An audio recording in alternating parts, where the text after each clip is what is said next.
Okay, we're going to be starting the module, which is like called the leadership module, because we were talking about organizational theory and we're talking about the organization itself, and we were talking about the workers that work within an organization and how their needs may be different.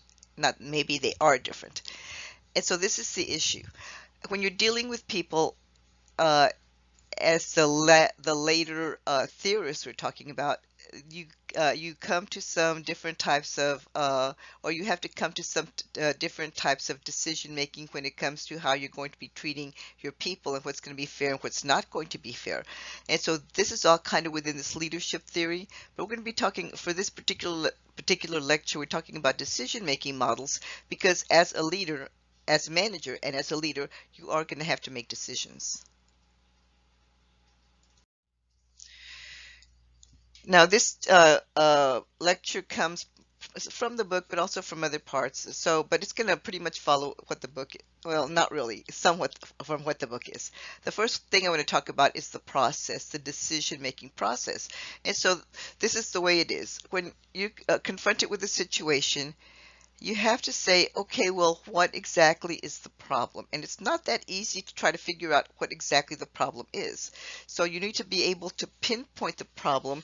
And a lot of times what happens is while you were trying to differentiate, why it is a problem, or you're trying to figure out why it is a problem, you're going to have to look at the standards, because we're talking about people, we're talking about organizations, we're talking about what people are doing, when they're working in organizations as opposed to what they should be doing. So it's the expected standards as opposed to the actual standards of performance of your workers within your organization. And so whenever I'm saying the standards of performance, everybody has like different uh, guidelines, standards, policies, quotas, if you want to call them that, of how things should be done. So you have to look at, what exactly is being done and why it's being done, and then what should be happening and where it should be happening and when it should be happening and to the extent that it should be happening. This is another way of saying you're not going to have the perfect workers that are going to be produce 100% of the time, to their full capacity. And this is another way of saying you're going to have to start trying to decide what to do with these workers, because we will be talking about the human resources component of it later on in this particular module. But you have to kind of identify where the problem is, and it might be a problem within the organization, or it might be a problem within your workforce. So you have to kind of decide where that problem is. And so as these two join together, what happens is that it's the people that work in an organization that either make it a good organization or make it a bad organization, or that leads to problems, but they can also lead to solutions as well. So to be able to identify what's going on, you have to kind of gather information, and you can do this formally or informally. And you might do it by talking to different people more informally. We've gotten to the point where a lot of people are doing surveys as to, how do you feel about this? How do you feel about that? Because anonymity is becoming more important, I think, because the smaller a group is, the more able you're identified as you being the troublemaker, and you do not want to be identified as the troublemaker. So you have to gather information, but you have to do it in a way that is not going to be conflictual in any way. And so what happens a lot of times is as you're gathering this information, you're going to have to start identifying the barriers of whatever process is, or why it's a problem. I mean, that's part of the process, to find out what are the barriers and try to overcome these barriers in some way.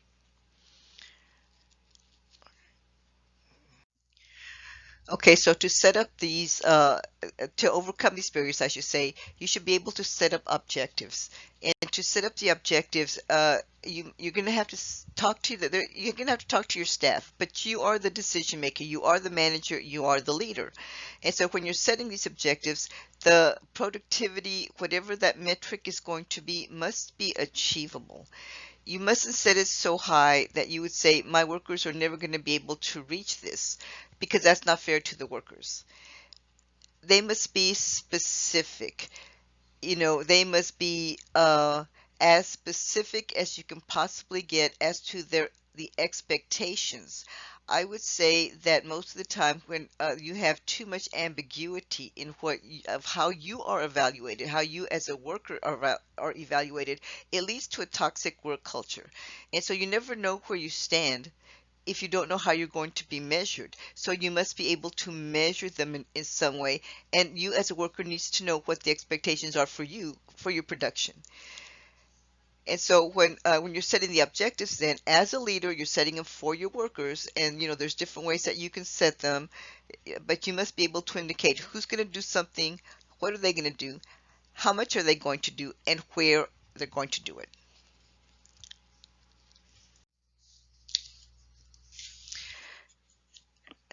A lot of times we ask for a lot, we want a lot, we're never satisfied. But there's a difference between needs and wants. And there's a difference between needs and wants, especially in the workplace. So the needs are the ones that have to be met.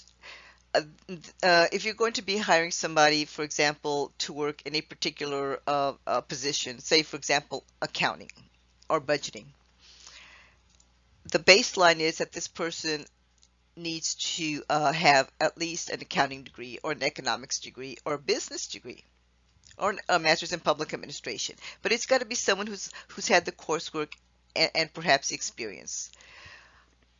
Okay. A want is a little bit more is a little bit different, saying this is a baseline. This is the standard that needs to be met in order for this person to qualify for this position.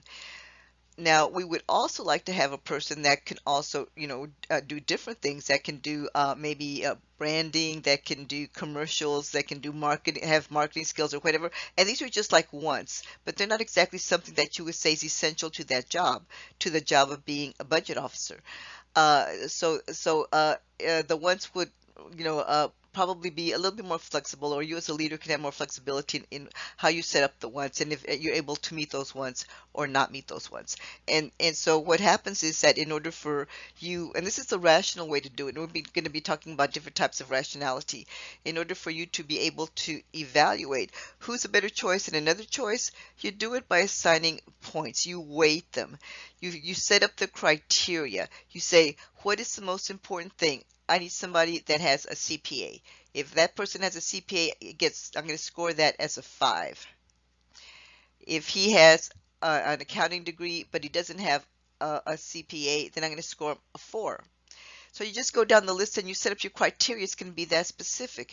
I don't know about how, y'all have like your job experiences, but I can assure you that anybody that has had any type of hiring experience, you have to have like some type of a matrix, and you have to assign the points.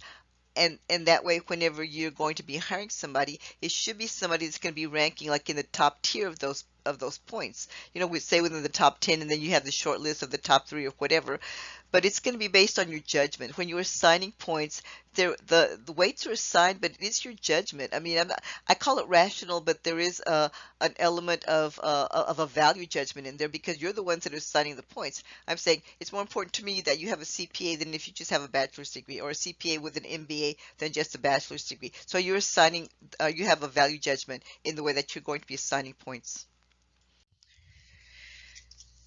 Okay, so then gets to the point saying, all right, I figured out what my needs are and what my wants are. Now I need to kind of figure out what my solutions are. And so these alternatives, action alternatives, are basically the solution finding. How are you going to come up with the solutions? How are you going to design any particular package? And it's called research design. I'm sorry, it's called research design. How am I going to set up this particular package in order to meet what I want, this particular solution? So it's a creative process. And so usually what happens is that people will get into these sessions and they will start to brainstorm about possible solutions. And you have to kind of be creative and maybe just think outside the box in to some degree. I'm not saying a lot, but to some degree. And I'll tell you why in a second. Um, so you look at what the previous problems, have we had these problems before? And if we had these problems before, how were we able to solve these problems? So you look at the solutions that's used before. And so then you have to say, all right, this was a problem then. Is it the same problem that we're having? Because if it's the same problem, obviously that was not a good solution. they're saying it's a similar problem, but not exactly the same problem. So can we apply the same thing that we did before to the problem that we're having now? And so, as I said, it's kind of a creative process. You brainstorm. You just have to be real careful that you have different opinions coming in, and you have different people or listening to different options, and don't get involved in this thing called groupthink that we're going to be talking about in a little bit. Because when it comes to alternatives, what are the solutions to the problem? You have to be able to identify what has worked and what has not worked, and why it's worked and why it has not worked. You might even look to like other organizations, or if you're a public agency or whatever, you look to other cities and see what have they done, or other states to see what they've done. So then you say, okay, I have all of these possible solutions, my list of possible solutions. And so then what you need to do is you're going to say, all right, now I need to evaluate them, and I need to choose them. Again, this is kind of a ranking process. This is kind of a way that you will assign these weights that I was talking about. So you identify the needs and then the ones that you have to have, that you say it's essential that this person that we're going to be hiring or that I'm evaluating for this promotion or whatever meets these. I would also like for a person to have these, but the needs need to be met. And so there's going to be winners and losers in the process, because not everybody is going to have exactly the same level of education or experience. But what you need to do when it comes to making these types of or setting up these alternatives and choosing the alternatives, you need to be able to minimize the losses, because it's kind of like do no harm. Do no harm. And you do this by the ranking and the weighting of the alternatives. So those numbers that you say, a 5, a 4, a 3, you're going to be adding these up, and there's it's called the Gaylor scorecard, and I'm not going to ask you all to do that, but there is a way that you do it and how you do it, and you can assign some more weight than other weights. But basically, this is what it's saying. I'm ranking them and weighting them, and this is my justification, and that's why you have to say it. I have to justify why I'm setting up the criteria the way that it is, and that way I'm going to choose the alternative that has the highest ranking decision, the highest ranking score. That's the one that I'm making a rational decision, but remember, that rational decision is based on value judgments. Okay, let's talk about other decision making. That's just the process. That's what I was talking about, the process. Now I'm going to be talking about some models, and I'm going to be talking about maybe 3 or 4 different models, and these are from the book. They may be in different words, but these are in the book. The first one I want to talk about is the rational comprehensive model, and this is more like of a business model, because it's based on economic rationality, which means like what's good for me. Self-interest, it's based on efficiency, it's based on maximizing benefits and minimizing costs. So you use cost-benefit analysis, and that's pretty much the only thing that's used, cost-benefit analysis. And so you can say, so economists use these, and economists will, and this is used quite a bit in public policy, and economists also make public policy, as do other disciplines, including political science, of course. And so what happens a lot of times is not that they don't come up with good information or good models. It's just that they just assume everything away. And so it doesn't always give you the best solution or the best ranked solution. Okay, but you have to assume that it's going to be value neutral. I was talking to you a minute ago about when you weight these things, that there is a value judgment involved. So they're saying it needs to be value neutral, and the end result will be the most important. So for this one, it's not the means to the end, it's the end that's the most important. And so that's the economic model. That's the economic model. And so it is used, and it's used by a lot of organizations. It's a lot used by a lot of public agencies as well. I'm not saying that it's the best one for many reasons, because as I said a minute ago, it assumes a lot of things away. I have a couple of degrees in economics, a bachelor's and a master's, and so this is the way that economics works. It's called ceteris paribus. It means you hold everything constant. Nothing changes. And when you're making these assumptions that nothing is going to change, everything is static, it's not dynamic, you say, okay, well, decisions can always be made if we use these models that you use to add up the scores, and it's going to be the best model, because it says we have perfect knowledge. Well, we don't have perfect knowledge of all of the consequences that could come from a particular policy and particular alternatives. You do rank order the preferences. you will score them. You can choose the highest, and you said we did a good job. The person or the situation or the alternative that ranked the highest is the one that was hired, or the contract that we let out, that we bid out, or whatever. But those assumptions cannot are not realistic in a lot of ways because of the critiques that have come about because of this model. Okay, so these are some of the critiques. One, it's not realistic. The thing is that we do not have perfect information. We cannot have perfect information because we have this thing called bounded rationality. And so bounded rationality, and this is Herbert Simon, and Herbert Simon is in your book, and he talks about that uh, you will never know everything that there is to know about any particular circumstance, any particular situation. So it's very hard to try to make a decision because of the time pressures and or the lack of resources that we may have in trying to gather all the information that we would need for, to get the data or whatever. And so what people tend to do instead is they tend to kind of like just satisfy. And so what happens a lot of times is when this model is used, it leads to faulty or fallacious conclusions. And so it's human error. It's error in the data that was sought. It was data error in the thought process because you did not have incomplete information. It's bounded rationality. It can lead to wrong conclusions or wrong decisions. I'm not saying that people should not use it. I'm saying that we need to be very cognizant that it also has its downfalls.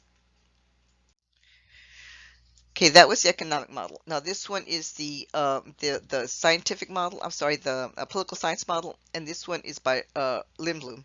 And Lindblom is a political scientist who's also an economist. And so he says, he looks at it and he says, I see the decisions are made a different way, and it's they call it the political science model. And he says, what I see is that decisions should probably be made through limited successive comparisons. That's another way of saying you make changes at the margin. That's another way of saying you change it a little bit this way, you change it a little bit that way. In case it doesn't work, you can always change it back. And the way that Lindblom has set up this incrementalism, because that's what it's called, is that he says we need to look at the alternatives and compare them to the status quo. The way that it is now, that's the baseline. Then you say, I have 2 or 3 other alternatives. I'm setting up the criteria and I'm going to evaluate alternative 1 to the baseline, alternative 2 to the baseline, and I will rank them and I will rate them, including the cost benefit analysis, to see which it would be the best model. But he kind of opens it up in a lot of ways. Okay, so he wrote this article, and I'm not going to ask you to read the article because it's very dense. It's very difficult to understand. But he called it the science of muddling through. And we use that term a lot of times. We muddle through it. Well, that's what it is in our decision-making process. We do the best that we can because we don't have perfect information. And so you kind of muddle through and you make these incremental changes. You change a little bit here, change a little bit there. And so he's saying it's better to make small changes, incremental changes, more so than huge radical changes to solve immediate problems. And he says it's more democratic because it allows for interest groups and for coalitions to have a say on how things should be changed or not be changed, or at least give their input. So it's a more democratic process because one is more rational. Nobody's included in that decision-making process. In Lindblom's model, the political science model, it opens it up to the pluralism. And so this incrementalism that he talks about says change should occur in small steps, in incremental steps. And because it allows for what's called reversibility, that you can always change it back in case it didn't work. And again, it is open to value judgments. I mean, your value judgments because you're setting up the criteria. And so this one is called like the political science model because it's more democratic in the way that it's done. So I'm going to tell you like the best example to compare the two between the rational comprehensive and the political science model, the incrementalism. When Obama was talking about Obamacare, he had a major decision to make on how this one was going to go through. A lot of people did not really like it. I would say, especially the Republicans. I mean, that law passed with absolutely no Republican support. But what Obama did is that the reason that he had trouble getting it through is that he made it one of these radical changes. So it was a reform. It was a reform measure. And the country is not ready for so much reform. The country is more acceptable of changing things a little bit at a time. So when he introduced this ACA, it was such a different model. You know, it's been in existence for 10 years. I found out this morning, I was listening to the radio, NPR, they were saying the Obamacare is 10 years old. I went, wow, it's been 10 years. That's amazing. Whereas before it was all private pay, private insurance. But we also had other programs that he could have added on to, such as expanding the Medicaid, such as expanding the CHIPS, such as expanding different programs that were already there that probably would have been more incremental in the way that they were done, and people would have had an easier job of accepting them. But it was that the change was just too radical. All right. I'm not saying that it worked or didn't work. There's good parts to Obamacare. There's bad parts to Obamacare. And even when it was first rolled out, it was an administrative nightmare. Because I don't know, some of you were pretty young when this happened, but the first day that it went up, that website crashed. It just absolutely crashed. And as it is, they've been trying to get rid of it for a long time. And you know who I'm talking about, right? Okay, but moving on, talking about this particular one is that he's saying that this particular model, the incrementalism, emphasizes short-term needs as opposed to maybe a reform measure, which is more the long-term needs, and it might work in the long term, but if you need something done in the short term, the incrementalism is going to be better. And so he says that decision making should, as a decision maker, you're never going to make the best decisions. The best you can do is satisfice, which is a combination of satisfies plus suffices. Satisfice. So basically, you're saying you settle for good rather than best. Does that make us mediocre? No, I said that makes us the democracy that we have. It makes us a plural democracy because you have to be able to please most of the people most of the time. That's what a good policy is. What is a good policy? One that helps most of the people most of the time. That's not going to hurt too many people. It satisfies. It's never going to be the best. Okay, he also says that you should make small adjustments for trickle down effects. Small adjustments for trickle down effects. And he says, you know what, when it comes to anything that's done within the government, the auspices of the government, that is the process that's more important. It's the means that's more important than the end. And so this is really truly important because when it comes to the type of democracy that we have, the republic that we have, excuse me, that we have, people want to know that they have a say, or they want to know what's going on, and they want to know that they can have a say. And as long as they feel that they're involved in the process, whatever you want to define as that process, and this even goes on like more at the more micro level, like within an organization, when you're saying these decisions are going to be made, staff, I want to talk to you about these. Let's brainstorm. Let's get together about how we can do this. When people are feeling more empowered, that they feel that they have a say, they might not like the end result, but as long as people had a say, they're more willing to accept it. Now, when it comes to the larger scale, the policies like I was talking about, because this is really based on policy, the policy theories, it's saying as long as people are going to have a say and accept the process, that it was a representative process, that it was a transparent process, then they're willing to accept it as a legitimate law. And so the biggest critique, and this is Rohrer, he's a policy scholar, he says, well, what happens though in those types of situations, that it creates inertia rather than innovation. In other words, just a status quo. Nothing ever changes. Nothing ever moves. And I can't really say I disagree with that. Okay, another model that is presented in the book, this is March and Olson. And March and Olson talk about the garbage can model. And the garbage can model, the best way that I can describe this is that it is a solution looking for a problem. He says that agencies, public organizations are organized anarchies. They're messy, they're complex, they're fluid. And so people that work in these organizations have multiple goals, multiple self-interests, or what we call now they have an agenda. And we don't always know what people's agendas are, but what they're doing in this particular model is that they may be working on some type of pet project that they have, and they're just waiting. They're just waiting for a particular situation to arise in order to push that particular solution through. Okay, so it's an available solution that's attached to a problem. I'm going to say that again. Somebody that's been working on a particular pet agenda item, a pet project, if you want to call it that, and they're saying, "Oh, I see that the time is right. The window of opportunity is opened up. I can go ahead and push through my solution, my agenda, in order to solve this problem, whatever my pet project is." And so basically any success occurs by chance of when that particular window is going to open, and you kind of like gauge.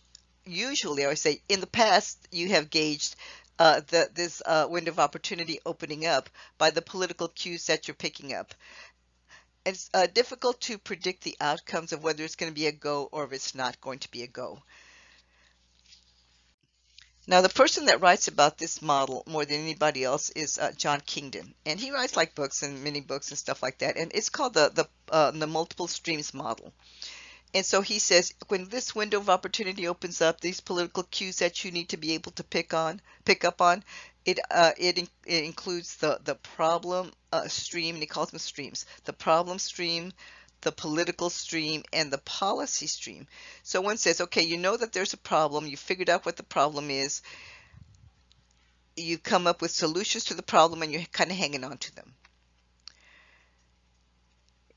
There is that's the policy stream. You're hanging on to the solutions, and then you're saying, I'm waiting for the political will, the political changes, and that's going to open up the window of opportunity of when I'm going to be able to push through these solutions. And so these times come around, or this window opens up usually when it's like a president, new president coming in, a new administration coming in, a new governor coming in, someone that you say, okay, the political will is out there to do this, the political will is out there to do that.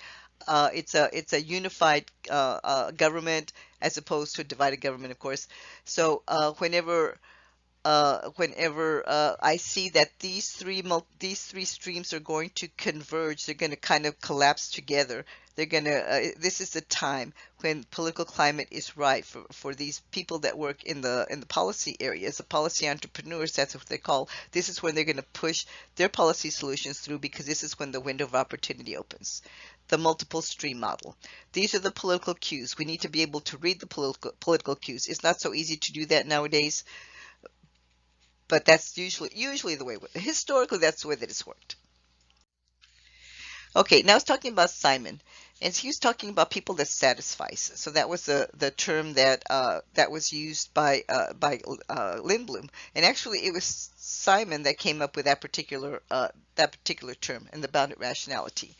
So he says, well, you know what? People are not rational beings, because if people they want something, but they know they're not going to get exactly what they want. So instead, they will just like settle for what's good rather than what's best. And so, because this happens, it kind of yields this type of bounded rationality where decisions are made in organizations that are going to be limited by data, limited by the resources, limited by time, but whatever. So you'll never be able to make a completely good decision. That's why a perfect decision, a completely perfect decision. So you have to do the best that you can given what you have, especially when it comes to public organizations. So the decisions made may not always be the most optimal, but it's the best that you can do given that the resources that you have. And this happens almost daily in public organizations, including this university, make a decision, all of a sudden things change, you have to change it. Okay, so what happened, Herbert Simon was very influential in reshaping organizational theory that we talked about last time, because he says what he sees is that there's an overlap between what Lindblom is saying with incrementalism, and then and mixed scanning. And mixed scanning is this guy called Etzioni, Anthony Etzioni, and he says you have to kind of like look around and see what's going on. sorry, you have to look around and see what's going on. You have to look at look at it through different frames, like wide angles and narrow angles, the micro part, the macro part, and you need to kind of put these together, because he's saying satisficing is better than maximizing, and that there is an art to decision making.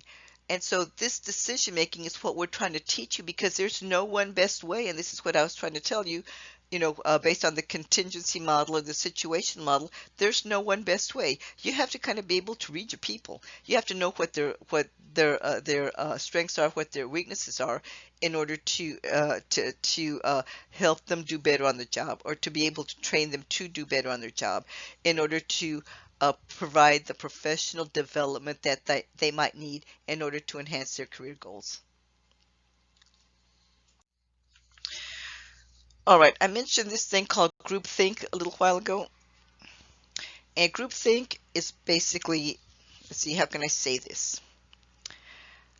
It's when you have a group of people that are kind of all in the same boat, if you want to call it that. That they have similar principles, similar backgrounds. It's like a very homogeneous type of group. And so the decisions that they made, it's that they make those decisions. Well, it is based on consensus, but they make the decisions based on for different reasons. There's consensus in the decision making, and that's valuable. Don't think that it's not valuable. It is. But there's problems to groupthink, especially if you're not letting in any other information other than what this homogeneous group is bringing in. That you don't want to listen to anybody else out there. You don't want to look at the environment out there and saying what's going on in terms of, the political will, the politics, the environment, the economy, etc., etc. You're saying, no, we're insular, and I guess that's the best way that I could describe it. You're insular in only that your group is going to make the decisions about your group, and you don't really want anybody else's input. It's a closed system, in other words. Okay, so these are some of the potential problems. It's a specialized form of conformity. That means everybody has to act the same. I think maybe the military, I'm not saying that they are involved in groupthink, but I do think that there is a high level of conformity in the military. It's a hierarchy, so they're in a little bit of a different situation, although I think there's a lot of changing that's going on in the military at this point of, how much discretion the different officers and the different non-coms have. But anyway, so it occurs when these groups feel that they have a high degree of security and invulnerability, and that's another way of saying, hey man, I can't get fired. I can tell them whatever I want and they're not going to do anything to me. I know I can't get fired. I have a lot of security in my job. I don't feel that I'm vulnerable in my position. So it's kind of like you feel like a know-it-all maybe. And so basically what it is that they're setting it up. It's a control thing. It's absolutely a control thing. They're setting it up so that it's a dysfunction, because all of a sudden it's like a them against us type of mentality. It's a power grab, and they're using this cohesiveness of them against us to build their little power coalition. And so that's not exactly a good thing, because very little critical thinking occurs in these groupthink dysfunctional sessions. Now, I'm not saying that you shouldn't get together and talk about things. I mean, I think you should. But there's some ways that you might be able to get around it. I'm not saying that it works a lot of times.